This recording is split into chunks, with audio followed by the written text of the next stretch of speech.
अपनी हरकतों से बाज नहीं आ रहा है चालबाज पाकिस्तान। जम्मू कश्मीर के केरन सेक्टर में LOC चौकियों पर संदिग्ध हरकतें दिखी। भारतीय सेना ने कथित घुसपैठ की कोशिश को किया नाकाम।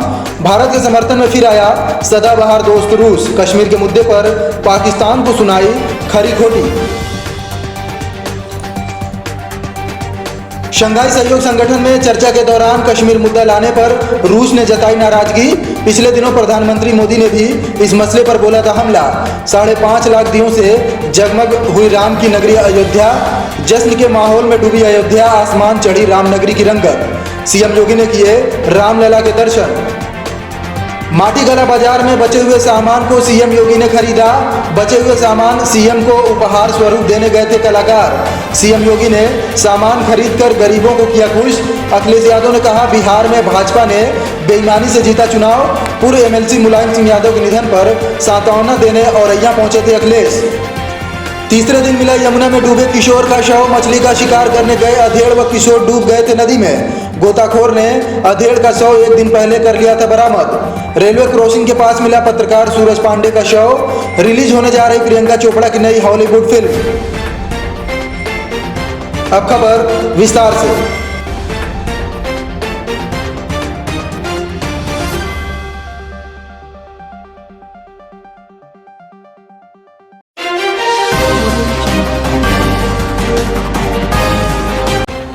आज जम्मू कश्मीर के केरन सेक्टर में LOC की आगे की चौकियों पर संदिग्ध हरकतें देखी गई हैं। भारतीय सैनिकों द्वारा संदिग्ध घुसपैठ को नाकाम कर दिया गया। सेना ने बताया कि पाकिस्तान ने मोर्टार और अन्य हथियारों से गोलीबारी कर केरन सेक्टर में LOC पर सीज फायर का उल्लंघन किया। भारतीय और पाकिस्तानी सैनिकों के बीच शुक्रवार को जम्मू कश्मीर में नियंत्रण रेखा LOC के साथ उरी और गुरेज में हाजी पीर पर भारी गोलीबारी हुई। निवासियों ने कहा कि गोलीबारी रुक रुक कर हो रही थी और दोनों पक्षों ने छोटे हथियारों और मोर्टारों का इस्तेमाल किया, जिससे क्षेत्र में दहशत फैल गई। पिछले 6 महीनों में उरी में 1 दर्जन से ज़्यादा बार सीज फायर का उल्लंघन कर चुके हैं।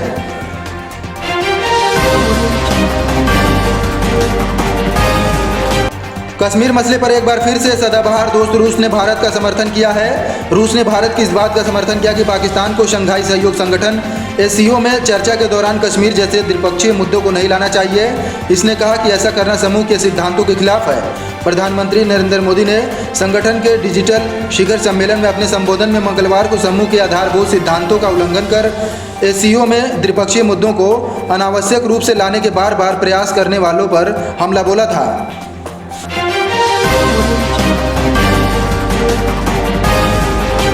प्रभु राम की नगरी अयोध्या में आज भव्य दीपोत्सव का आयोजन होने जा रहा है। इसके चलते पूरे अयोध्या में जश्न का माहौल है।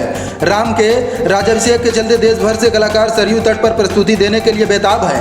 एक तरफ 5.5 लाख दियों की प्रज्वलित कर इस कार्यक्रम को ऐतिहासिक बनाने की तैयारी है, वहीं पूरे अयोध्या को विभिन्न रंगों रोशनियों से सराबोर कर दिया गया है। आज रामायण के 11 प्रसंगों पर आधारित झांकियों साकेत महाविद्यालय से राम कथा पार्क तक निकाली गई। इस खास मौके पर अयोध्या पहुंचे मुख्यमंत्री योगी आदित्यनाथ ने रामलला के दर्शन किए। इस दौरान रामलला के सामने दीपक जलाकर CM योगी दीपोत्सव का शुभारंभ किया।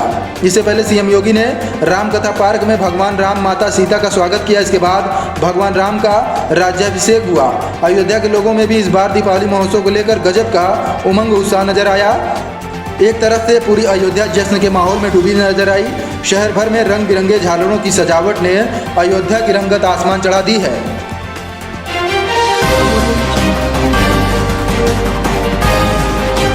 दिवाली के मौके पर लखनऊ में लगे माटी कला बाजार में हुनरमंद कलाकारों का जो सामान बिकने से रह गया था, उसे उत्तर प्रदेश के मुख्यमंत्री योगी आदित्यनाथ ने खुद पैसे देकर खरीद लिया। गरीब हुनरमंद कलाकार मुख्यमंत्री से मिलने के लिए पहुंचे थे और वे बिकने से बचे सामान को मुख्यमंत्री को भेंट करना चाहते थे, लेकिन मुख्यमंत्री ने सामान की कीमत पूछी और सारा बचा हुआ सामान खरीद लिया।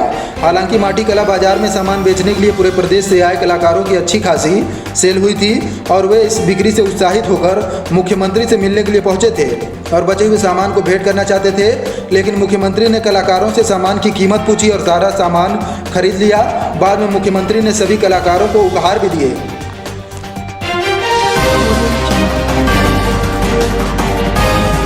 उत्तर प्रदेश के उन्नाव में खाकी पर फिर गंभीर आरोप लगे हैं। यहां सदर कोतवाली क्षेत्र में रेलवे क्रॉसिंग के पास एक पत्रकार सूरज पांडे की संदिग्ध परिस्थितियों में शव बरामद होने के बाद हड़कंप मचा हुआ है। मामले में सूरज पांडे की मां लक्ष्मी देवी ने महिला दरोगा सुनीता चौरसिया, सिपाही अमर सिंह सहित कुछ अन्य लोगों पर सूरज को धमकाने, उसके खिलाफ षड्यंत्र रचने और हत्या करने का आरोप लगाया है। पुलिस ने दरोगा और सिपाही सहित अज्ञात के खिलाफ एफआईआर दर्ज कर ली है।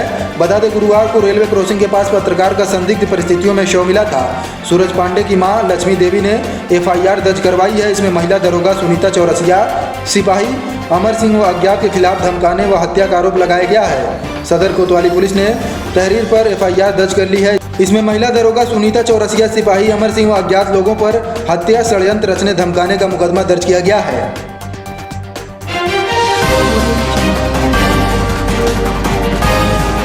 और यहाँ पहुंचे समाजवादी पार्टी के मुखिया पूर्व मुख्यमंत्री अखिलेश यादव ने बिहार विधानसभा व यूपी उपचुनाव के परिणाम को लेकर भाजपा प्रति हमला बोला है। अखिलेश ने कहा, भाजपा ने बिहार में बेईमानी के जादू से चुनाव जीता है। उन्होंने कहा कि यूपी विधानसभा के उपचुनाव को भी भाजपा ने धोखे से जीता है। यही नहीं, यूपी में भाजपा ने सरकारी मशीनरी से वोट मंगवाया। सपा मुखिया अखिलेश यादव और औरैया में दिवंगत सपा के पूर्व एमएलसी मुलायम सिंह यादव के निधन पर शोक संवेदना व्यक्त करने यहाँ पहुंचे थे। कटोरे का पुरवा गांव जाकर अखिलेश ने पूर्व एमएलसी मुलायम सिंह यादव के चित्र पर पुष्पांजलि अर्पित की।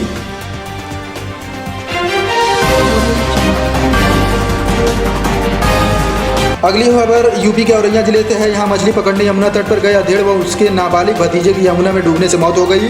काफ़ी खोजबीन के बाद यमुना किनारे साइकिल, थैला व मछली पकड़ने का कांटा मिलने से दोनों के नदी में डूब जाने की आशंका के बाद गोताखोरों ने यमुना में तलाश शुरू की थी। अयाना थाना क्षेत्र के सेंगनपुर कस्बा निवासी 40 वर्षीय रिजवान का शव गुरुवार शाम बरामद हो गया था, जबकि उसके भतीजे सुहेल का शव शुक्रवार सुबह बरामद किया जा सका।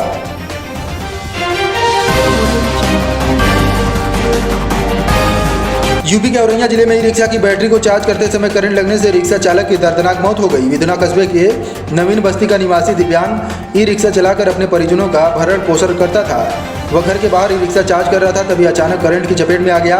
दिव्यांग की करंट से मौत की सूचना पर परिजनों में हड़कंप मच गया। सूचना पर मौके पर पहुंची पुलिस ने शव को पोस्टमार्टम के लिए भेज दिया।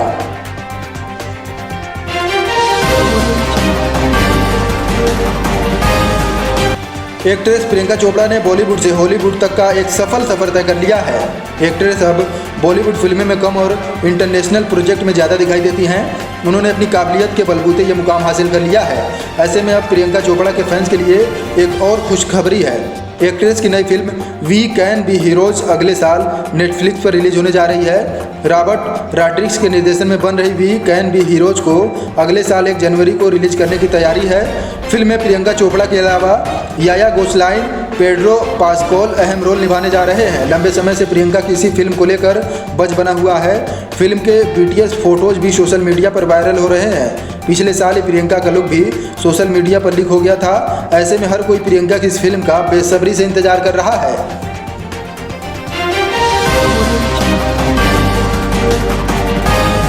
बॉलीवुड सिंगर नेहा कक्कड़ शादी के बाद अपने पति रोहन प्रीत संग दुबई में हनीमून मना रही हैं। हनीमून के दौरान भी नेहा अपने फैंस के साथ बराबर जुड़ी हुई है। नेहा ने हाल ही में अपने हनीमून के दौरान कई तस्वीरें और वीडियो अपने इंस्टाग्राम स्टोरी के जरिए शेयर किए हैं।